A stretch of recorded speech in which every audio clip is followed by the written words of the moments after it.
कभी सोचा है कि पहली बार जब किसी इंसान ने उड़ान भरी होगी तो वो पल कैसा रहा होगा। आज हम ठीक उसी अविश्वसनीय कहानी में गोता लगाने वाले हैं। ये कहानी है सदियों पुराने एक सपने की और उस सपने के सच होने की।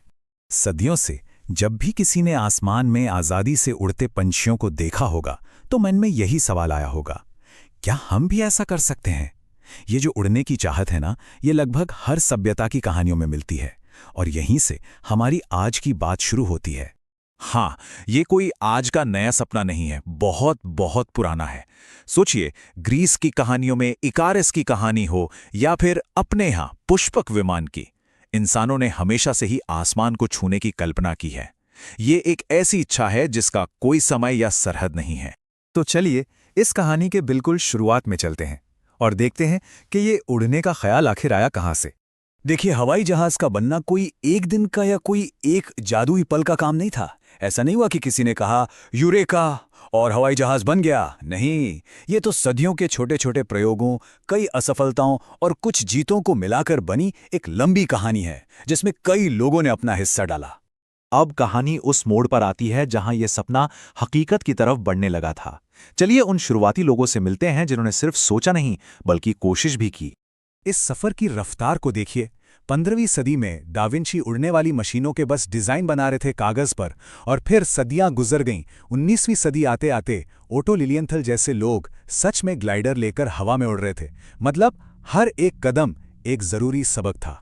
लिलियंथल ने कभी भी इंजन लगाकर नहीं उड़ाया, लेकिन उनका काम उसके बिना शायद कुछ नहीं होता। अपने ग्लाइडर के साथ बार बार उड़कर उन्होंने हवा के वो बुनियादी नियम समझे जिनका इस्तेमाल आगे चलकर राइट ब्रदर्स ने अपनी कामयाबी के लिए किया। एक तरह से कहे तो उन्होंने हवा की भाषा को समझना सिखाया। और अब आते हैं उस एक पल पर जिसने इतिहास का रुख ही मोड़ दिया। ये तारीख इतिहास के किताबों में हमेशा के लिए दर्ज है। ये वो दिन था जब जो नामुमकिन लगता था वो मुमकिन हो गया। तो सीन क्या था? दो भाई थे, ऑरवेल और विल्बर राइट। उनकी बनाई एक मशीन जिसका नाम था राइट फ्लायर और जगह थी किटी हॉक। उन्होंने वो कर दिखाया जो उनसे पहले कोई नहीं कर पाया था, एक कंट्रोल्ड इंजन से चलने वाली उड़ान। सिर्फ 12 सेकंड, बस पलक झपकते ही ये उड़ान खत्म हो गई। लेकिन उन 12 सेकंड में दुनिया हमेशा के लिए बदल चुकी थी। सोचिए, सदियों का सपना उन 12 सेकंड में पूरा हो गया। हाँ, ये एक बहुत छोटी उड़ान थी, लेकिन असल में ये प्रगति के लिए एक बहुत बड़ा दरवाजा खोल गई।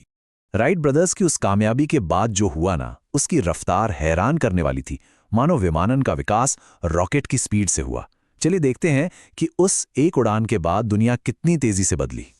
जरा इस बात पर गौर कीजिए, पहली उड़ान के सिर्फ 11 साल बाद पहली पैसेंजर एयरलाइन शुरू हो गई। मतलब लोग टिकट खरीदकर हवाई सफर करने लगे थे।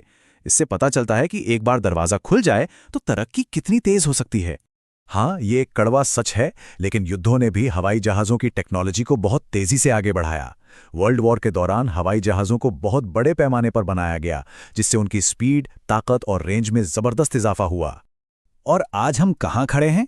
उस एक आदमी वाले राइट फ्लायर से लेकर आज के विशालकाय जेट विमानों तक का सफर, जो एक साथ सैकड़ों लोगों को एक महाद्वीप से दूसरे महाद्वीप तक ले जाते हैं। वाकई ये एक अविश्वसनीय सफर रहा है। तो इस पूरी कहानी से क्या बातें निकल कर आती हैं? पहली तो ये कि बड़े आविष्कार अक्सर एक बहुत पुराने सपने से पैदा होते हैं। दूसरी कि कामयाबी कभी किसी एक की नहीं होती, ये कई लोगों की कोशिशों का नतीजा होती है। और सबसे अहम बात कि कभी-कभी एक छोटा सा पल, सिर्फ 12 सेकंड, पूरी दुनिया को बदलने की ताकत रखता है। और हम इसी एक सवाल के साथ आज की बात खत्म करते हैं। अगर 12 सेकंड की एक उड़ान ने पूरी 20वीं सदी को बदल दिया, तो अगली कौन सी ऐसी छलांग होगी जो हमारी दुनिया को एक नया आकार देगी?